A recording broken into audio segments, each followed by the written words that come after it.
Welcome. I am Collins Trott, Child Development Faculty on the Wallace Community College Dothan campus. In this episode, we are going to be learning about working with families from diverse backgrounds. Teachers working in schools today will find that the families with whom they work demonstrate the diversity typical at this time in most parts of the world. Families can come with as many configurations, colors, cultures, and economic class orientations and communicate in as many languages as there are children in a classroom. Teachers must be prepared to live in a diverse society, welcoming and working with families from very different backgrounds. In this episode, we explore how teachers can reach out to families of diverse cultural experiences, respecting their uniquenesses, supporting them in partnership, and providing continuity in their children's educational experiences. So join me, Miss Trott, as we learn all about working with families from diverse backgrounds.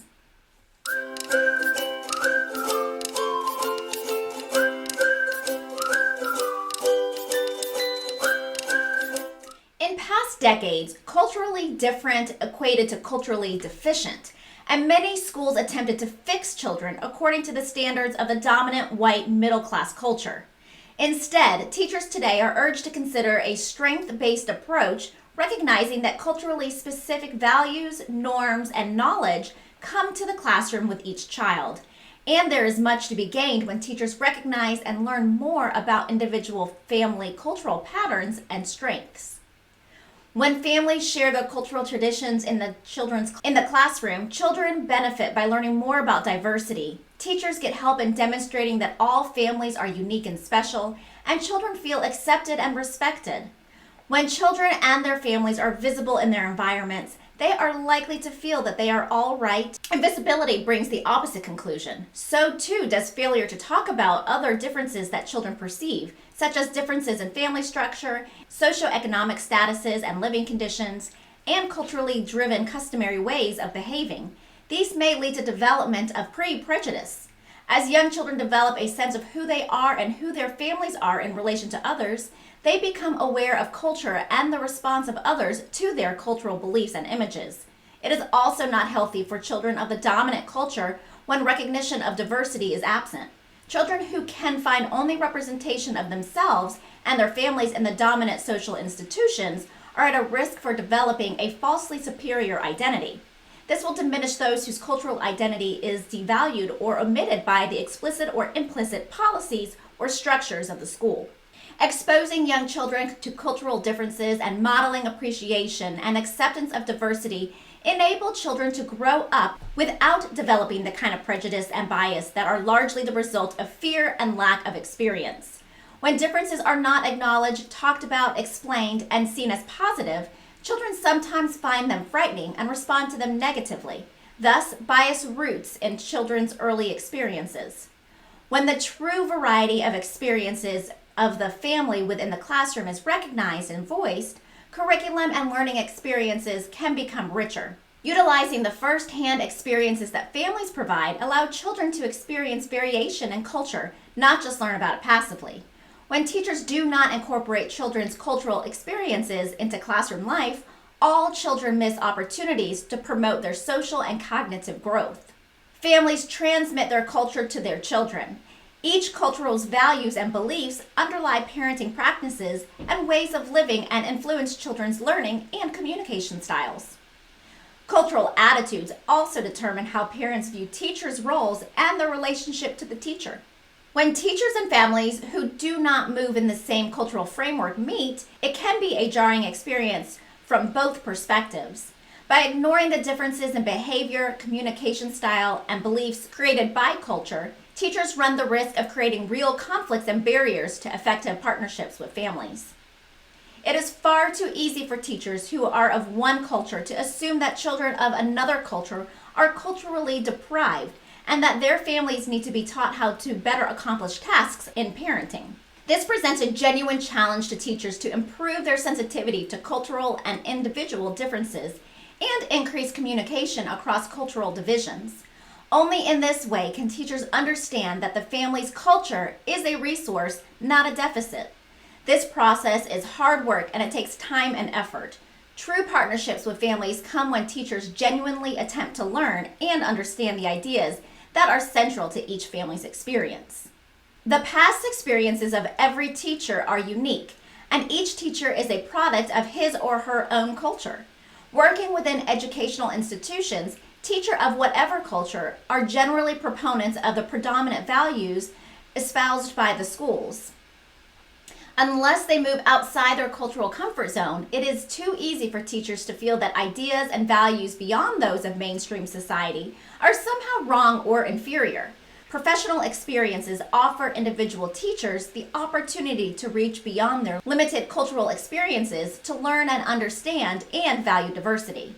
The attitudes that we all learned beginning in childhood deserve honest examination. Such examinations offer teachers a chance for increased self-awareness and change.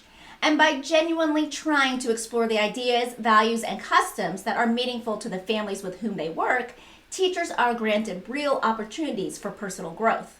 To create an atmosphere in classrooms and schools that conveys welcome and acceptance of diversity, teachers and administrators can examine personal attitudes, learn about other cultures, establish an environment that welcomes, and open the door for communication about culture. First, examine personal attitudes. An important starting point is honest examinations of personal attitudes and assumptions about children and families of diverse configurations and ethnic and class backgrounds. Only through this process can teachers reach the point of genuine openness to others. Working with trusted peers can encourage a more honest examination and discussion of values, beliefs, and the accompanying inherent bias and prejudices. Second, when dealing with families whose culture is different from their own, teachers must educate themselves about the values, practices, and communication methods that are comfortable for others. Researching and reading books and articles may help. Third, establish an environment that welcomes. When each family first crosses the classroom or school threshold, they should find evidence that their presence is recognized and accepted. Teachers use initial visits and survey forms to obtain information that will help the children and family feel comfortable in the new setting and assist the teacher in working more effectively with the child. The classroom can appear culturally safe to a parent and child when materials, pictures, books, and room design reflect family and home experiences. Asking families to contribute items and materials representative of their culture can help build the diversity of the classroom. Lastly, open the door for communication about culture. Teachers will send clear and consistent messages that they are interested in learning how a family wants to have their culture represented and supported in the classroom. Every family is still individual in its beliefs and attitudes, parenting methods, celebrations, and ordinary lifestyle. Teachers can elicit from parents their wishes with regards to their children's care and education, as well as their ideas about how family experiences can enrich the classroom curriculum. When teachers open dialogue about the issues that are meaningful to families, parents feel freer to ask questions and to talk about conflicts they perceive. As teachers work to see the parent's viewpoint, they model acceptance of differences. It is inevitable and predictable that when teachers and parents from diverse culture settings come together, conflict and differences will appear. Culture determines that families and teachers have strong viewpoints about what is good and necessary for children's development. Although differences are inevitable, it is not inevitable that one culture view becomes dominant over the other. Possible outcomes to cultural conflict include understanding and negotiating, learning a new perspective, resolving through parent education, and also finding no resolution. Sensitivity to important issues and family concerns helps teachers consider best practices to support culturally and linguistically different families. Communication with families and children is challenged when the primary language of a family is different from the teachers and that used in the classroom. Rather than seeing linguistically different children as less capable, less intelligent, and educationally delayed, and their parents as less able to successfully raise children, teachers must understand that abilities in languages other than English demonstrate competencies that will slowly apply to English language learners and also to learning the new cultural and social values associated with the classroom culture. Educators should consider what children could lose in both academic content and social emotional adjustments if their home language is not supported. Supporting children's home language while scaffolding their English learning allows children and their families to become bilingual and able to function comfortably in the worlds of home and school. When parents have difficulty communicating in English, teachers can explore community resources to translate written materials and interpret conversations. Because of religious traditions or cultural backgrounds, many families in school may celebrate their holidays in their own way, may celebrate holidays that are unfamiliar to mainstream society, or may not wish their children to participate in celebrations that are traditional in many schools. Teachers need to be sensitive to the cultural diversity within their classroom and must think long and hard about building any curriculum around holidays that may not be celebrated or valued by the families in their classroom, or holidays that may be difficult for some families. Exploring the issues with families and colleagues can help teachers gain different perspectives and develop new ideas for celebrations. An obvious way to draw families of diverse backgrounds into their children's early education program is by inviting them to enrich the classroom curriculum with their ideas and presence. Teachers need to be able to articulate the benefits for all children and families in becoming comfortable with their differences and similarities. It is vital that teachers include all families in enriching the curriculum, not merely the ones who present more obvious cultural differences or those whose first language is English. It can also be helpful to consider examples of programs that are attempting to work respectfully with culturally and linguistically diverse families.